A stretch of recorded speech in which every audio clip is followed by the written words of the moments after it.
ചാലിയാർ പുഴ താഴോട്ടൊഴുകുന്നതിനെതിരെ stay, knowledge city പടുത്തുയർത്തുന്നതിനെതിരെ stay, കാന്തപുരത്തിന് സൗദിയിൽ വിലക്ക്, കുവൈത്തിലും ബഹ്റൈനിലും വിലക്ക്, ചേകന്നൂർ കൊലക്കേസിൽ കാന്തപുരം പ്രതി, കണ്ണൂർ മെഡിക്കൽ കോളേജ് മർക്കസ് സ്ഥലം വിറ്റതിന് കാന്തപുരത്തിനെതിരെ പരാതി, മർക്കസ് ITC സർട്ടിഫിക്കറ്റ് കാന്തപുരത്തിനെതിരെ കേസ്. എത്ര കാലമായി സോദര ഇത് കേൾക്കാൻ തുടങ്ങിയിട്ട്? പത്രക്കാരന്റെ മഷി വറ്റി വരളുന്നു. സൈബർ പോരാളിയുടെ കൈവിരലിന് തേഴ്മാനം സംഭവിക്കുന്നു. എന്തേ ഇങ്ങനെ? 91-ൽ കാന്തപുരം റിയാദിലെ ജയിലറകൾക്കുള്ളിൽ കിടന്നത് അറിയാമല്ലോ. എന്തിന്? സ്വന്തം നെഞ്ചേറ്റിയ ആദർശം തുറന്നു പറഞ്ഞതിന്റെ പേരിൽ. ജയിലിനുള്ളിലും പുറത്തും അദ്ദേഹം തന്റെ ആദർശം തിരുത്തിയോ? ഇല്ല. അന്ന് ഗൂഢമായ തന്ത്രങ്ങളാലും കുടിലമായ പ്രവർത്തനങ്ങളാലും കാന്തപുരത്തെ അകത്താക്കാൻ പാടുപെട്ട കേരള സലഫികൾക്കെതിരെ കാന്തപുരം വല്ലതും ചെയ്തോ? അതുമില്ല. ജയിലിന് പുറത്തിറങ്ങി കൂടുതൽ കരുത്തോടെ അദ്ദേഹം മുന്നേറി. വിജയ ശ്രീലാളിതനായി തിരിച്ചെത്തിയ കാന്തപുരം രാജകുടുംബത്തോടൊപ്പം നിതാക്കാത്ത പ്രശ്നത്തിലിടപെട്ട് പ്രവാസികൾക്ക് കരുണാകടാക്ഷം ചൊരിഞ്ഞപ്പോൾ മുമ്പ് കുതന്ത്രം മെനഞ്ഞവർ പോലും അന്താളിച്ചു പോയി. മർക്കസിന്റെ മുമ്പിൽ കാക്ക കരഞ്ഞാലും മഴത്തുള്ളി വീണാലും കഴിഞ്ഞ 40 വർഷമായി മറുപടി പറയേണ്ടി വരുന്ന ഒരു പ്രതിയും പ്രതീകവുമാണ് ഉസ്താദ്. പലതിന്റെയും പേരിൽ നിരന്തരമായി മർക്കസിനെ ദ്രോഹിക്കുന്നവർക്ക് പോലും കുടിനീരൊരുക്കിയ മഹനീയ നേതൃത്വമാണത്. കൊടിപിടിച്ച് പ്രകടനം നയിച്ചവർ പോലും ആ വെള്ളം കുടിച്ചാണ് വന്നത്. മർക്കസ് ഒരു ഗുണകാംക്ഷാ സ്ഥാപനമാണെന്നർത്ഥം. ഒരു സംഭവം പറയട്ടെ.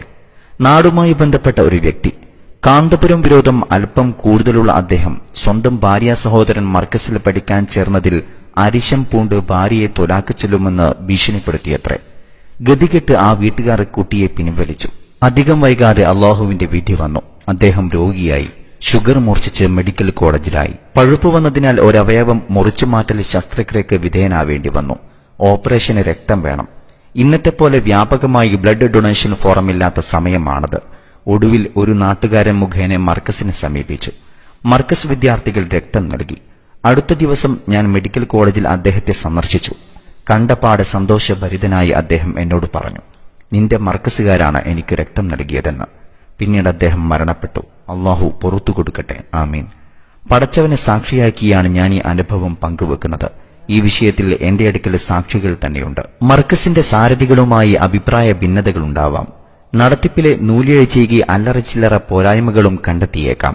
പക്ഷേ അനേകായിരങ്ങളുടെ അഭയകേന്ദ്രമായ ആ സ്ഥാപനത്തെ പിഴുതെറിയാൻ കച്ചക്കെട്ടിയിറങ്ങുന്നത് വലിയ പാപമാണ്. മർക്കസ് നിലനിൽക്കുന്ന സ്ഥലത്തിന് തന്നെ ചരിത്ര പാരമ്പര്യമുണ്ട്. സിയമലുല്ലാഹി ചൂണ്ടിക്കാണിച്ച സ്ഥലമാണത്. അവിടുത്തെ നിർദ്ദേശാനുസരണം നട്ടുപിടിപ്പിച്ച വൃക്ഷങ്ങളാണ് അവിടെ. അത് തഴച്ചു വളരാനാണ് നിയോഗം. അതിൽ വിശ്വസിച്ചവരും അർപ്പിച്ചവരും ധാരാളമുണ്ട്. നിഷ്കളങ്കരായ ധാരാളം കുരുന്നുകൾ അവിടുന്ന് അറിവ് നുകരുന്നുണ്ട്. കാലമെത്ര താണ്ടിയാണ് ശൈഖുനാ മികച്ചത്.